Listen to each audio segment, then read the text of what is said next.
Hey everyone, I'm Kevin Kerner, and this is Tech Marketing Rewired. I just had the chance to sit down with Jacob Bank, and I've got to say, this one was a real pleasure.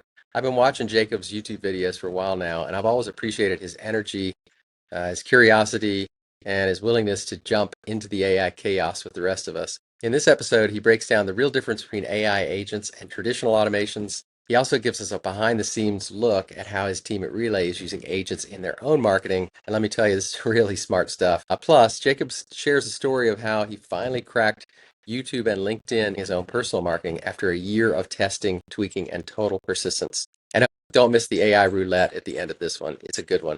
Let's dive in. This is Tech Marketing Rewired.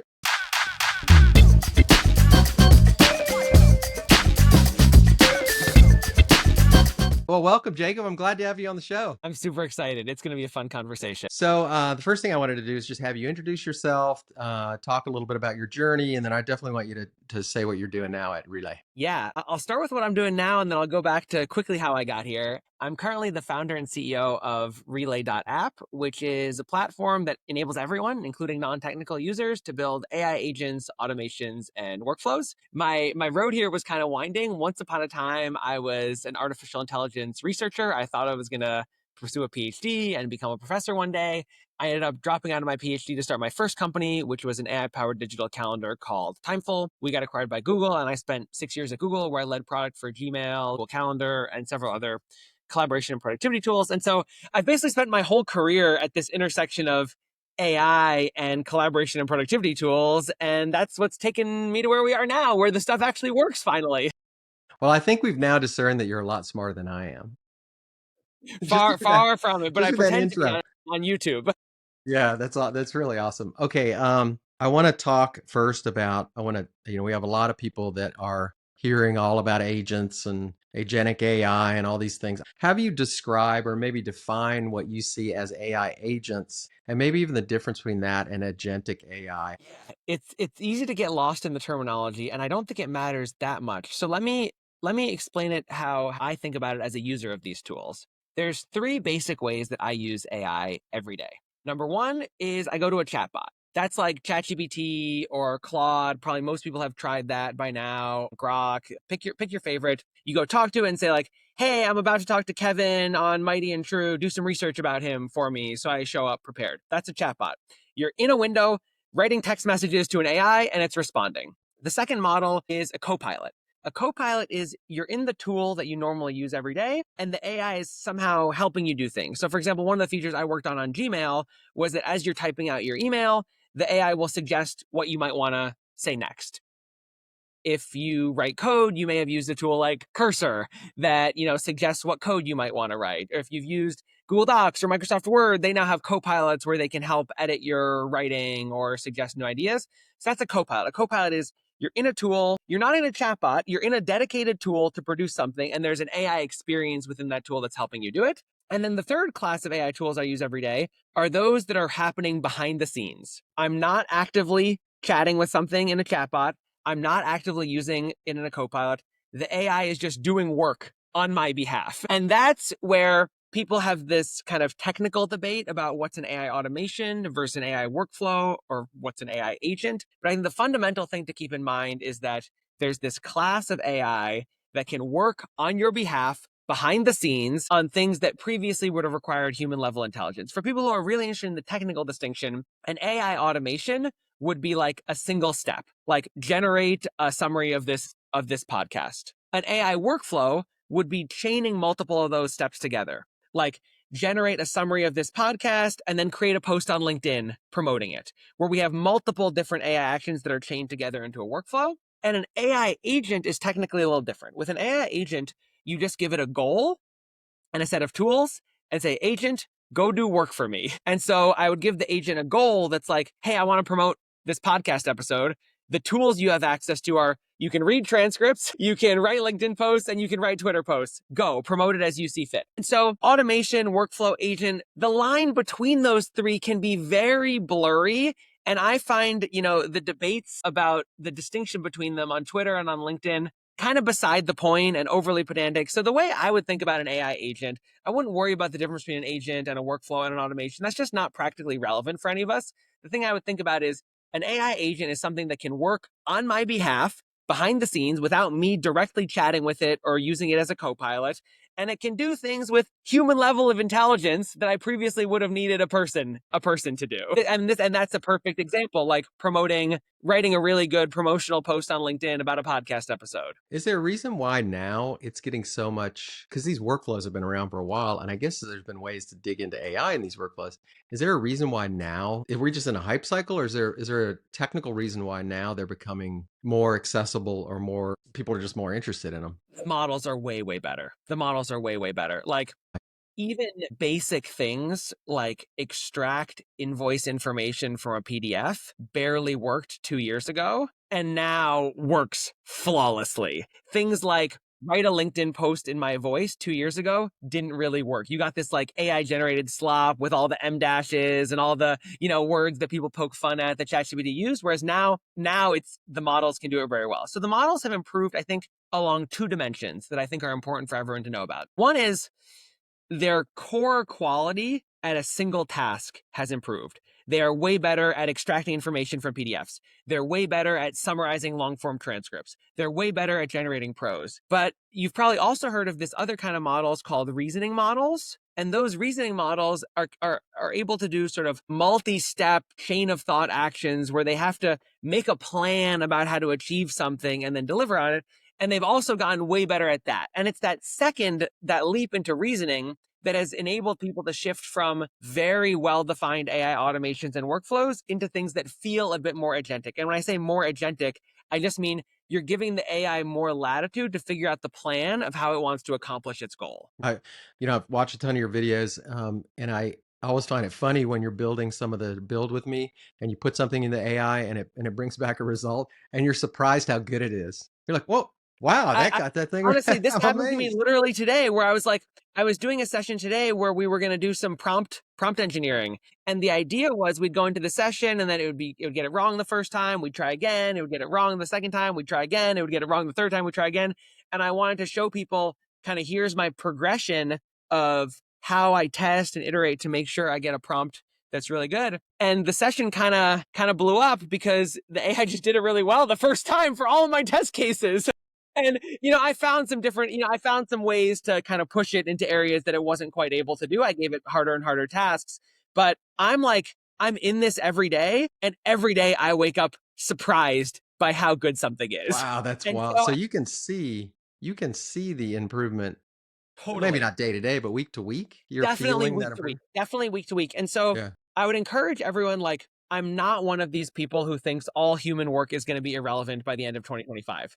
And so I always try to present like a pragmatic, realistic view of what AI is capable of today. But I would really discount the opinions of people who say it's all hype, it can't do anything. Like, those are people who are not trying hard enough, because I if you agree. find the right use cases and you find the right tools and you put in a bit of time to getting it good, it's really amazing. And one of the things that I'm trying to push back on is a lot of times people will say is like, I tried to get ChatGPT to write me a blog post and it wasn't good. And I'm like, well, what did you ask it to do?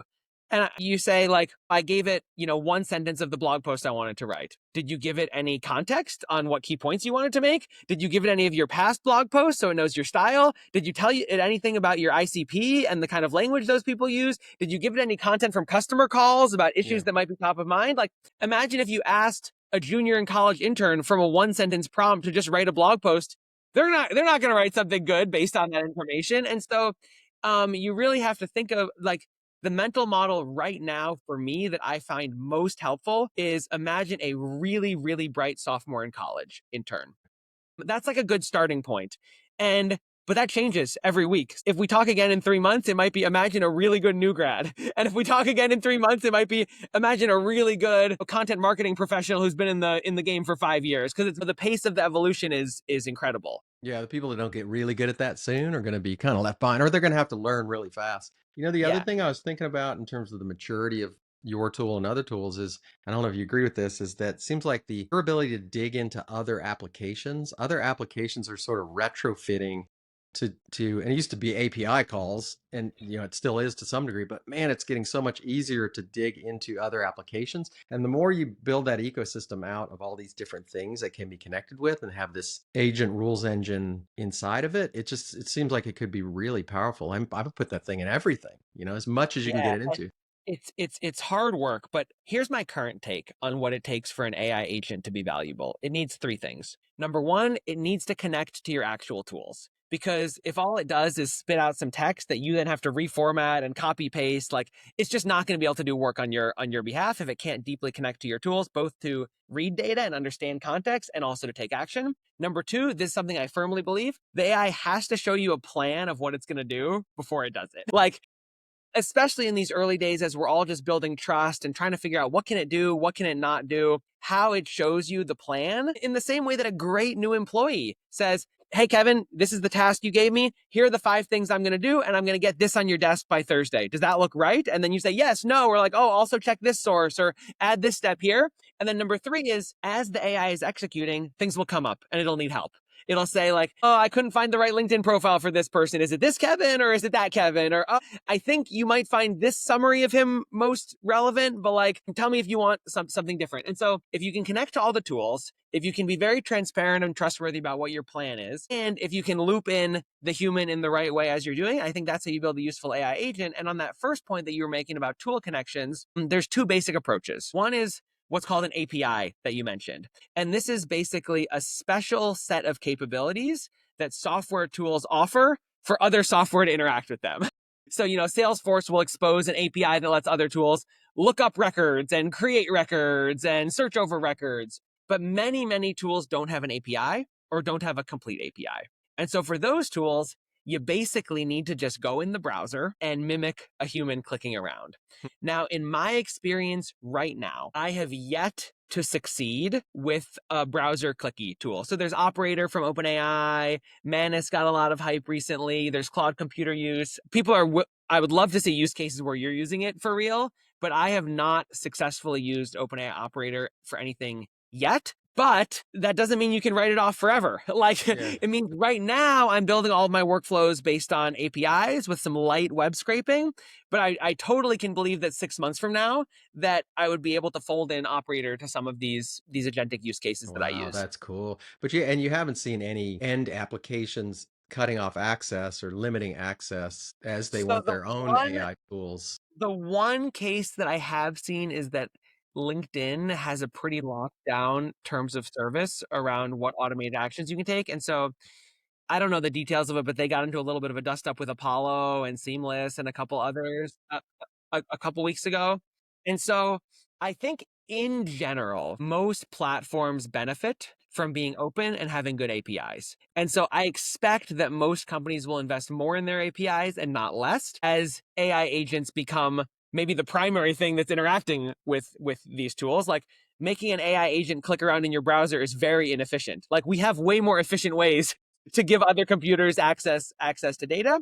Now, you will see some providers, like my hypothesis is that LinkedIn sees tools like Apollo as competitive with Sales Navigator, and they're violating their terms in a way that makes them have a competitive advantage. And so there will be some players that try to like hold on to their advantage through litigation or through terms of service, but like I just don't think that's going to be the way the world is moving. In the I same agree. way that in the early shift to the web, like there were some publishers who like really tried to hold Yeah, on tight and Napster. say, Google, you can't Yeah. access my information, and openness kind of won. And so I expect the same to happen in the Yeah, doesn't future. that always happen? It happened with email, happened with Napster and Spotify and those things. It happens in the That's consumer above always my pay wins. grade, but that's my guess. Yeah.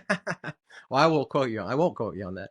Yeah. Okay, so I want to dig into some of the use cases because I've seen some of the stuff that you've done, and of course, a lot of the people who will be listening to this are marketers, or might be that maybe this marketing ecosystem, like marketing, sales, and product. Can you give some examples of use cases using agents that might be helpful for people?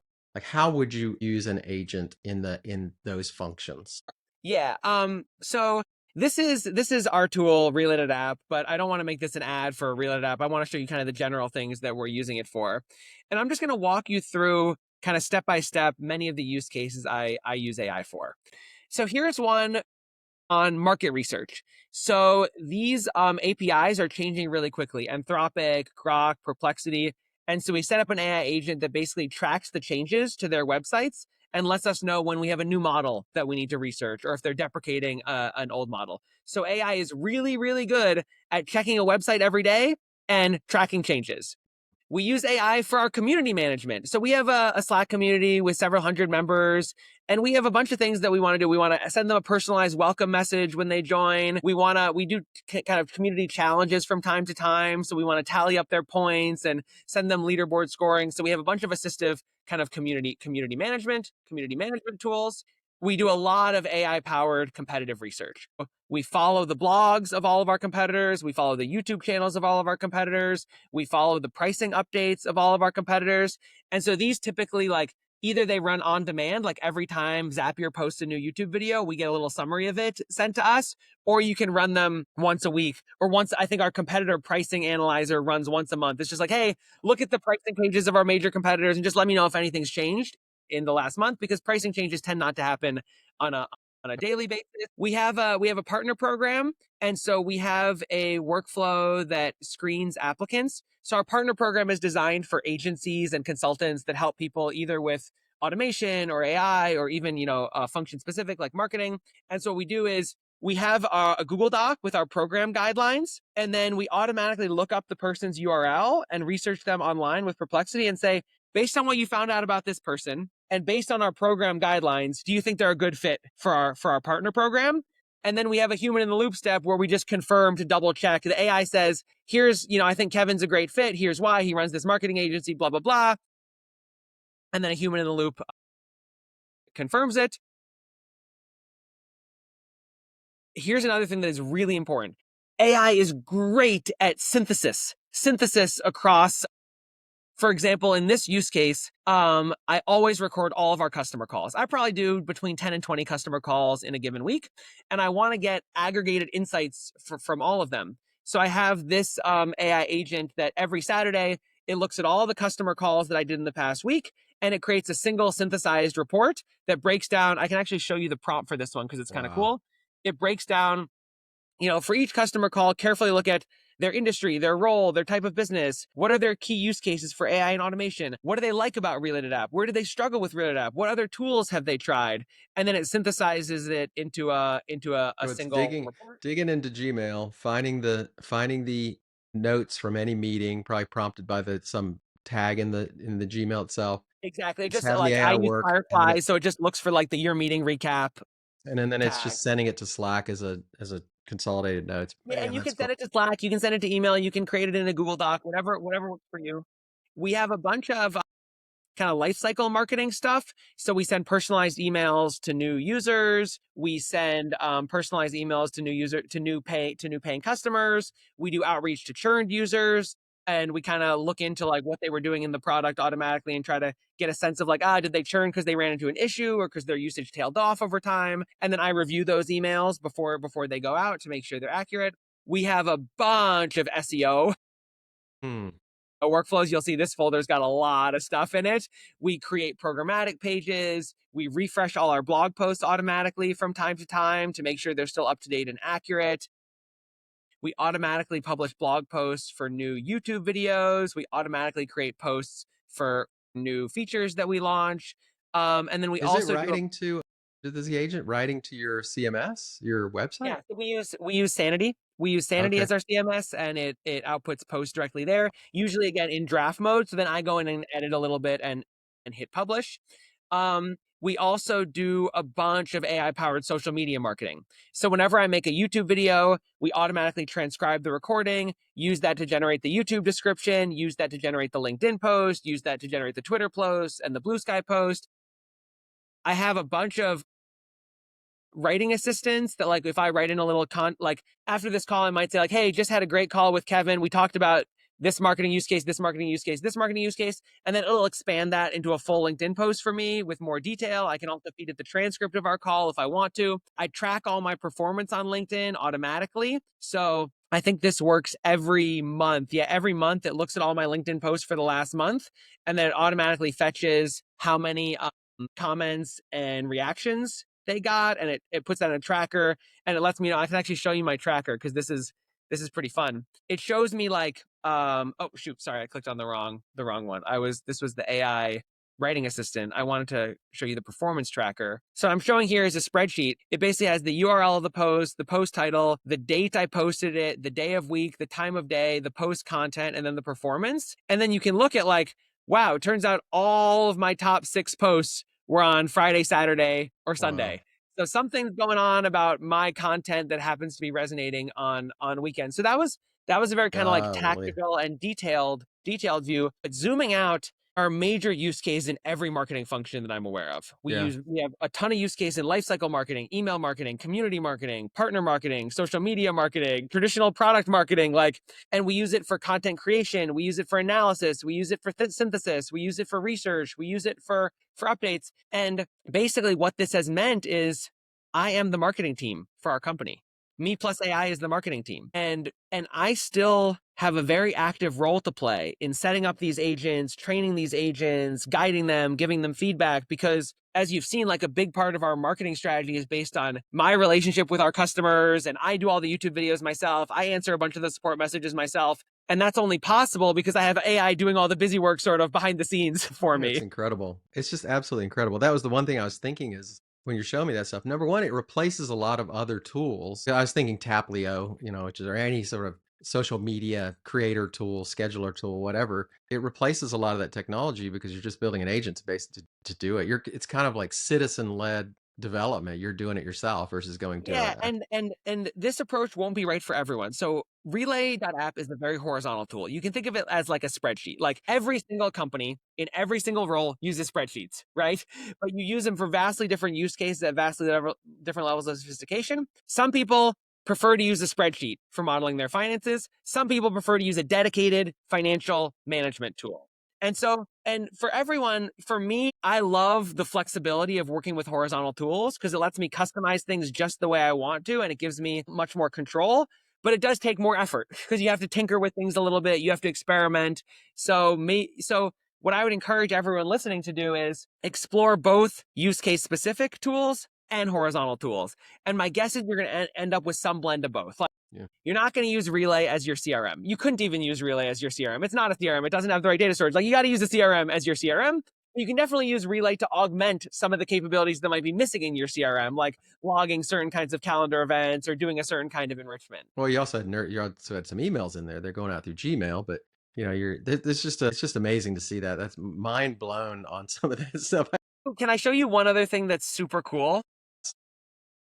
This is something that we literally just built today. So we've had a lot of success with this combination of LinkedIn posts and then live events like webinars. This has been it's a motion that really works well for us because the LinkedIn post gets a lot of top of funnel traction and the webinar really teaches people how to do the thing. And I just couldn't find a tool that I was happy with for inviting people to the webinar. Like I looked at Zoom Webinar, I looked at Luma, I looked at all these dedicated tools, and they all just felt kind of heavy and kind of wrong for me. Like, cause I wanted this feeling of personal interaction. I didn't feel like you were giving your email to some faceless, newsletter writer. And so I tried to do like a public Google Calendar. That didn't really work. And so we decided, what if we built our own custom landing page for events? And we used a tool called Lovable, which folks have probably heard of. Lovable, Bolt, and V0. These are probably the 3 most popular like natural language based web app creators. And I want to show you this tool that we were able to build in about 2 hours in Lovable.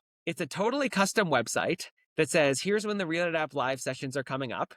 It shows you the list of upcoming sessions. There's one tomorrow. There's one March 20th. There's another one on April 9th. You can click to expand to see other future sessions. You can select a session and enter your email, hit sign me up. And now this is Lovable on the front end. And on the back end, it's using a Relay.app workflow to automatically add that email address to the calendar event, automatically adding that email address to our Loops email marketing tool, automatically sending a personalized email. And then this is something that our head of product who was working this ad just today, I think this is a great touch. Like you can watch previous sessions, and that links right to our YouTube channel where all of our previous sessions are posted. And this is crazy because no engineer was involved in this.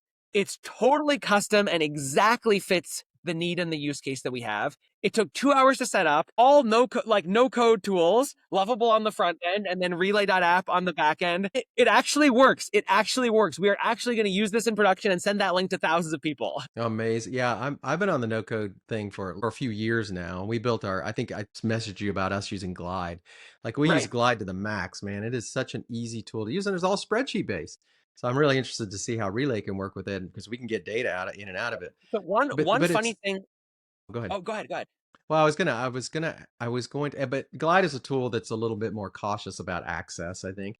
But Right. I was gonna, and what we're trying to do on the Mighty and True side is find people that can build in these no-code tools for our customers. Like the makeup of a marketer is different now. It seems like it's this sort of creative growth entrepreneur role, but you have to be able to use or learn these tools, which are pretty accessible. You can easily learn them.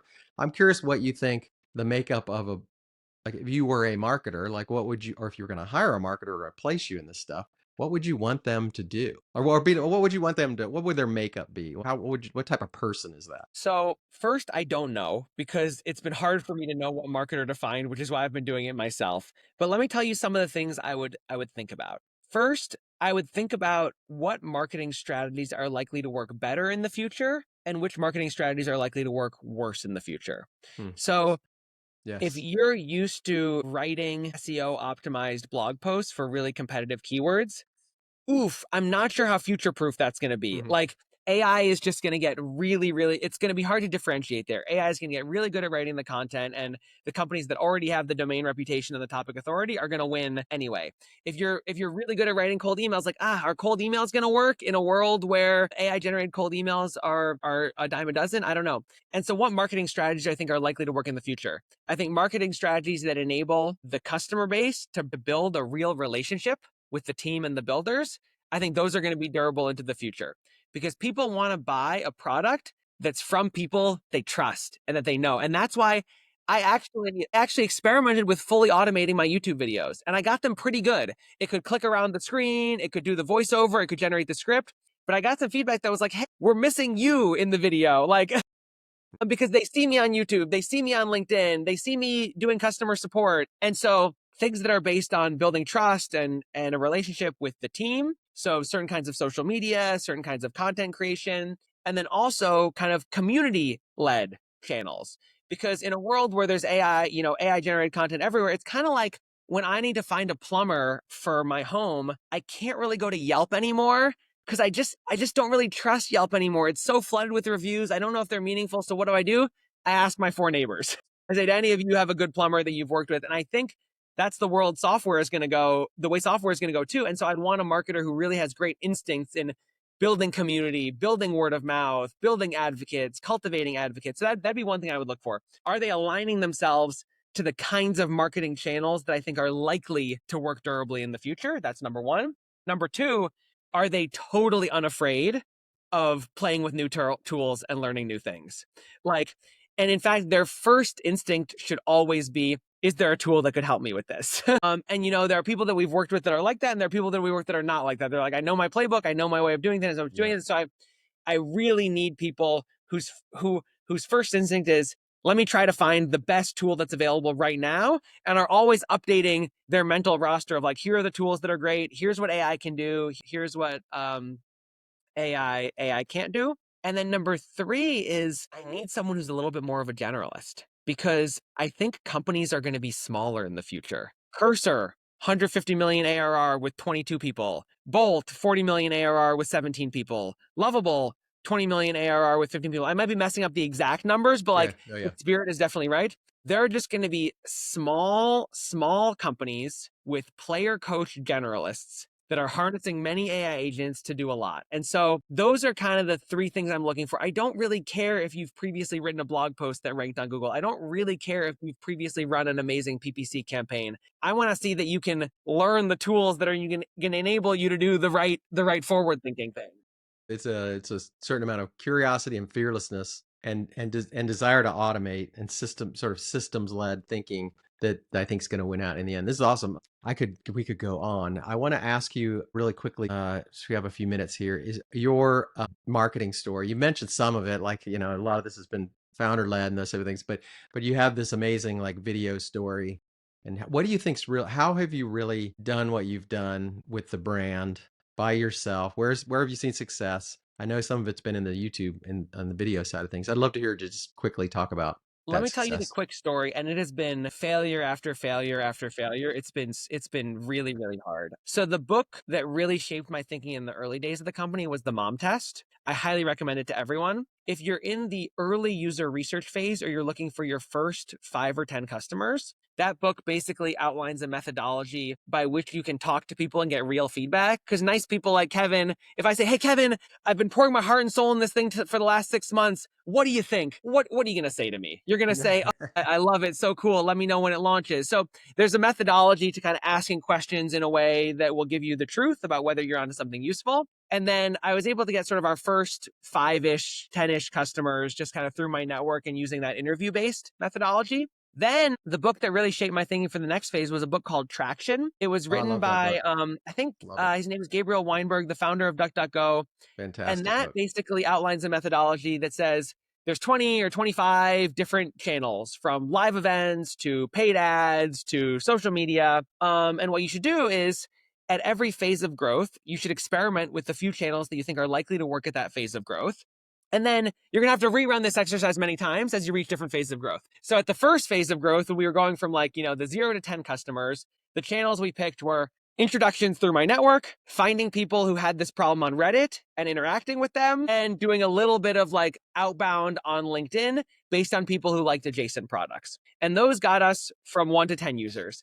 But I quickly realized, like, oh, shoot, those are not actually going to get us for 1 to 10 customers. Going to individual Reddit threads is not going to get us from 10 to 100. Like, that's not going to work. And so from 10 to 100, we thought, what could work for us? Partner marketing, because we integrate with a bunch of other tools, Airtable, Notion, SmartSuite, et cetera. So if they list us in our marketplace, if we do a webinar with them, if we do a joint template with them, we get some traction. We built some basic bottom of funnel SEO blog posts. We tried a bunch of stuff that didn't work that I won't even mention here. We tried outbound. We tried a few other things that totally didn't work. And then those tactics got us from 10 to 100.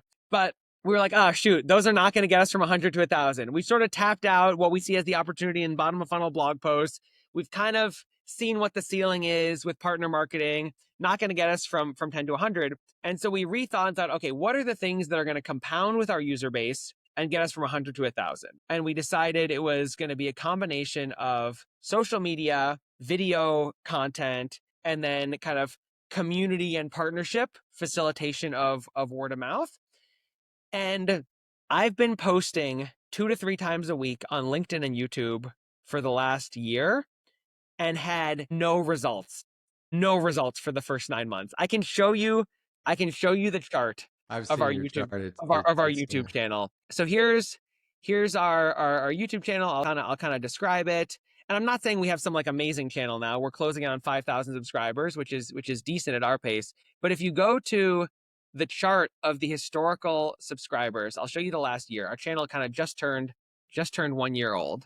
And I'll show you the subscriber count. Sorry for navigating through the whole YouTube UI here. You can see No, those here, are if great. you look at the last year, it was just flat. Absolutely flat. So from March to basically December, painstakingly got up to like 600 or 700 subscribers. Painful, painful, painful. And then all of a sudden, we kind of found the thing that clicked in February. My videos got a bit better. I was cross promoting them effectively from LinkedIn. We got a bit of word of mouth. The algorithm started picking us up. And now in the last month, we've gone from 1,000 to 5,000 subscribers. And LinkedIn is a similar story. Let me show you this, because hopefully this will be. Did your volume of videos? Nope. Volume didn't go up. It was pretty much 2 a week. Great for you for sticking that out. That is And unbelievable. so Because let some me people show would you just on go, "Oh well, LinkedIn. it's not video's not working. Gotta let it go." That's And great that's to the see. thing. Like, and this is where, you really have to trust your marketing or entrepreneur intuition. Sometimes the right answer is keep going, and sometimes the right answer is switch. Like, I knew outbound was That's not right. working, and we had to switch. So look at this on LinkedIn. I was posting 3 times a week this whole time. Nothing, nothing, nothing, nothing, nothing, nothing, nothing, nothing, nothing, nothing. I had one post that hit December 31st, 23rd, the day before Christmas, and then I kind of figured it out. And now I've got 5 million impressions, like 4.7 million of them were in the past 90 days. And I have, Oh, that's so great. posts with 800,000, 750, 600, and it goes down from. Amazing. I mean, that's one of the most clearly product-led growth examples I've ever seen. It's really And fantastic. so and so I don't know what the lesson from that is exactly. I think it's a combination of find a channel that you believe in that you think is going to work for you and then just be ridiculously persistent and then once it pays off double down on it. So now LinkedIn is working for top of funnel, YouTube is working for mid funnel, and so now I can just focus on those two channels. That's awesome. What a great story. Okay, there's so many things I'd want to ask you beyond that. We're running up against time, so I wanted to do one more thing. I haven't tried this before on a podcast. This is the first time I've done it on this podcast series. Cool. So I put a question into Perplexity. You would probably, I'm not going to tell you what the prompt was because you're such a prompt expert, but it was something around, hey, I'm meeting with Jacob. He's founder. We're talking about a bunch of different things here. Give me one question I should ask him that is provocative. And so I'm gonna hit send on this and see what it gives back to me. Hold on a second. I should probably share my screen, but I'll just give it to you. Oh gosh. If you could go back to your time at Google and undo one decision you made as a product leader, what would it be? And how do you think it would have shaped your entrepreneurial journey differently? That's completely unedited. It's actually a great question, and I have an exact answer for it. It wasn't a product decision, but it was a way I operated that really handicapped me for the future. I was the product lead of Gmail for 6 years, and I ended that time with 800 Twitter followers. Interesting. That's what was I doing? What was I thinking? I was way too insulated from our real users when I was in that position. And I was looking at all the data and I was behind the scenes and I was, interviewing small groups of users and making decent product decisions. But if I look at the best product leaders, they are the public face of their product. They are on Twitter, they're on LinkedIn, they're making demo videos, they're doing interviews, and they're directly interacting with users. And for whatever reason, Google culture doesn't really value that or incentivize it or encourage it and I can see why, like Google doesn't want a bunch of loose cannon PMs talking about stuff on Twitter because you can end up with regulatory issues and PR disasters and stuff. But when I look back at it, I was like, what was I thinking? I had this platform where we had 2 billion users and I could have interacted with them more, both by way of getting their feedback and making the Gmail product better. And Yeah. then I would have had that skill set and that personal brand that I could have brought through to my startup. Cause I now am up to whatever, 29,000 followers on LinkedIn. I've still got nothing on Twitter, by the way. But I had to learn all of this really painstakingly from scratch. And the only thing that actually spurred me to do it is my company's future depended on it. So I was like, okay, I better learn. Like now it's not optional, it's required. And so what I would recommend to everyone in any role, whether you're at a big company or a small company or an agency or consultant, like you have in the way the world is moving, where people want to build authentic relationships with the builders or creators of the products that they're using, like you got to get out there and you got to just put yourself out there. Make tweets, make LinkedIn posts, make YouTube videos, host webinars. Don't be afraid of looking silly. That was the biggest mistake from my time at Google. Amazing. That's an amazing insight. A great question by Perplexity. I take no credit, but man, that's amazing. Yeah, and there's a certain amount of courage you need to put yourself out there. I mean, I've been doing this for a long time, so it's like I think the same thing. It's like, golly, I was doing all this stuff. What was I doing the whole time? Because I was behind the scenes working. It's crazy. But I Yeah. made a lot. I made a lot of friends. I'm so glad that I reached out to you, and I'm such a fan of. I think part of what makes your brand work is you're so enthusiastic and so willing to like share with the community, and it's real. You really want to do this stuff. So it's just I feel very fortunate I, to I've have. I've always been a productivity nerd. I absolutely love this stuff, and I think the best service I can provide is to show the reality, because there's so many demos out there that are very curated, and so I think you've seen a couple of my live sessions. Like I make mistakes all the time. I mess up my prompt. I don't attach the right information, but that's the reality. And so I just want to show people, yeah, I make mistakes too, and here's how I work through it when I do, because it's a when, not an if. Yeah, it's fantastic. Well, there's a bunch of ways to get a hold of you. What's the best way to follow what you're doing in this space? LinkedIn is the best beginner way. I post pretty broad content about how to use AI to help you get stuff done. None of it is too relay.app specific, really. It's just general content on ways you can use AI. That's the easiest. And then if you're ready to go one step deeper, I post very detailed YouTube videos, 45 minutes or an hour, about how to set up an AI agent for yourself. So those are the two best ways to follow along. But please feel free to DM me, ping me directly, DM me, email me at jacob@relay.app. Like, I would love to hear your use cases, your feedback, and any ideas of how we can make AI work effectively for you. That's fantastic, and I can attribute. I mean, I've been through the YouTube videos, the builds with you. They're very accessible. So if you're a marketer who wants to get into the stuff and you're thinking, oh, I can't do this, it is really easy. It's not hard to do. You just need to give it a try, and you do a great job at walking people through it, errors and all the way. So it's fantastic. Yeah, Jacob, thank you so much. I am really happy to have talked to you. We'll have to do a recap a year from now to see how this all I think turns the fun out. thing is, yeah, a year from now, I'm sure 2/3 of what I've said will look painfully out of date. But But that's what's fun. That's what's yeah, fun.